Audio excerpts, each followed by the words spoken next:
Good morning. I'm back again with another video. And yesterday was crazy. I'm using this filter, and don't judge me because this filter helps me look better. Okay, I look a mess. Yesterday I did some videos on trauma, and yesterday I got attacked.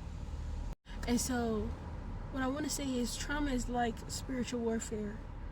And I'm going to share a story with you, right? And this just happened to me. And I'm just going to expose myself and put myself out there because I really want people to understand and know how I've been dealing with the spirit of rejection, and it has its claws on my back.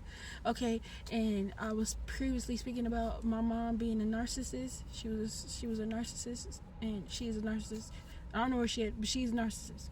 And so I learned at the early age that my needs didn't deserve to be met, gaslit, manipulated, all that stuff.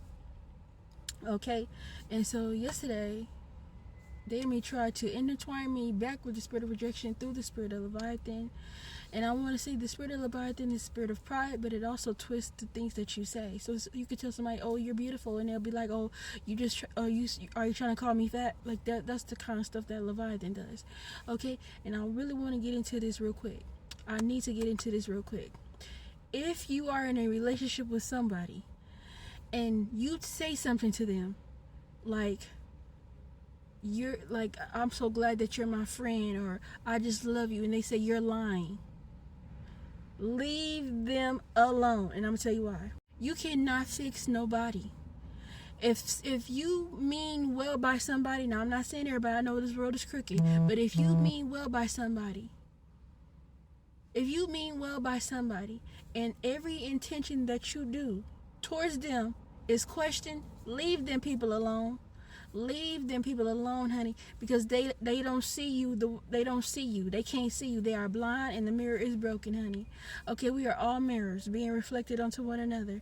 And if somebody can't see you for exactly who you are, that's because they're broken and they can't see, and they need to be healed. Stop trying to heal people that are broken. Be wondering why your heart being beaten to a pulp to the ground and you losing blood. Leave people where they at. That's what I had to do. Okay, I'm gonna share my story, but I want to let you know right now. I need you to understand when I tell you that, because that is the reason why we are giving the enemy a foothold in our lives, and we are allowing the enemy to work in our lives, because we are trying to help people who cannot be helped. They cannot be helped. You cannot save them. Okay, if you mean well by somebody, and every time they looking for, trying to go through your phone or trying to find something, or trying to find every excuse to not believe you and believe that you're authentic and your true self, and you're the real thing, or you're the real deal, leave them people alone, because people will project their insecurities and chaos onto you and have you thinking you're just like them while they walk off with your stuff. Okay, do you understand what I'm telling you? People will project onto you what's exactly inside of them internally, flip it around and flip it like a pancake and turn it on you and have you flip-flop it around like you the one that's scandalous. And that's not the truth, baby. You can't put scandalous on me. Ain't nothing scandalous about me, sweetheart. And that's just what it is. It's the truth. Okay? People will try to make you just like them because of what they got inside. I am not like you, and I refuse to believe it, but it's spiritual. It is spiritual, honey. This is warfare. We're going to describe it. Like I said, this trauma, which is my favorite subject. Okay? I will be going to school for this. And like I said, people's traumatic things that they've been through, they will put that on you. If I say, "Oh my God, I'm so glad to be your friend," "Oh, you're just trying to use me." Okay, where did that come from? That ain't got nothing to do with me. Okay, let me get up out of here, because I can see that there's no helping you. I can see that you don't see me as a friend. So I'm just going to go get up out of here. Instead of me staying like I used to do. I used to be staying and trying to prove myself every day, getting beat to a pulp, trying to let you figure out that I'm good for you. No, my good enough will never be good enough, because you don't see the good in you, and you don't see the good in the Lord. You don't see the good in Yahuwah. You don't see the good in who you call Jesus. You don't see the good. You can't see good, because guess you can't see good. You can't see good. You need to get your eyes checked. You need to get that heart checked. Okay? And don't put your stuff on me. I rebuke the enemy. He tried to put stuff on me this morning that was not mine. baby. And I got up out of there quickly. I said, that ain't me. That ain't me. You ain't gonna tell no lie to me and have me walking up in it.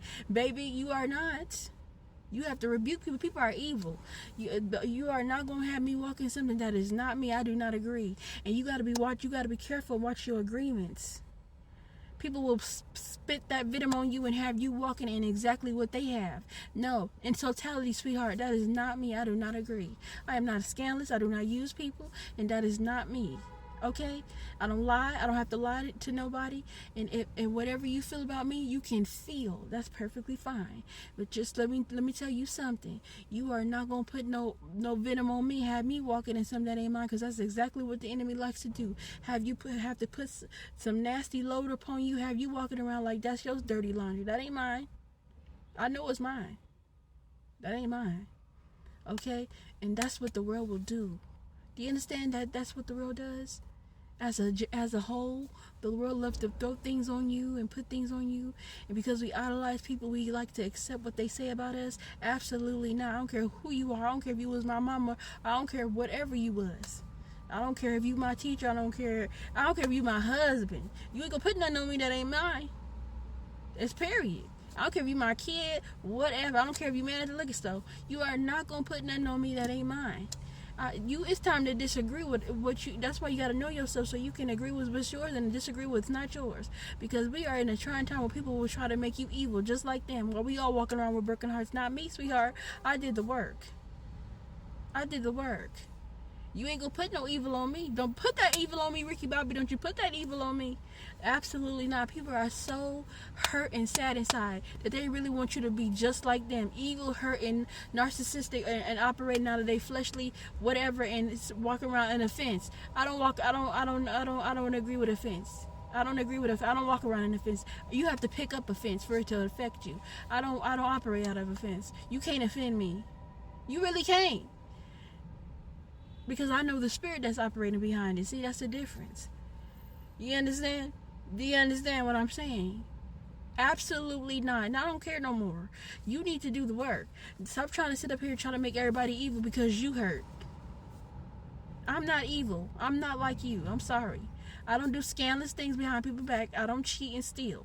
I just don't. And I'm sorry you cannot believe that there's good people in the world. But that's on you, sweetheart.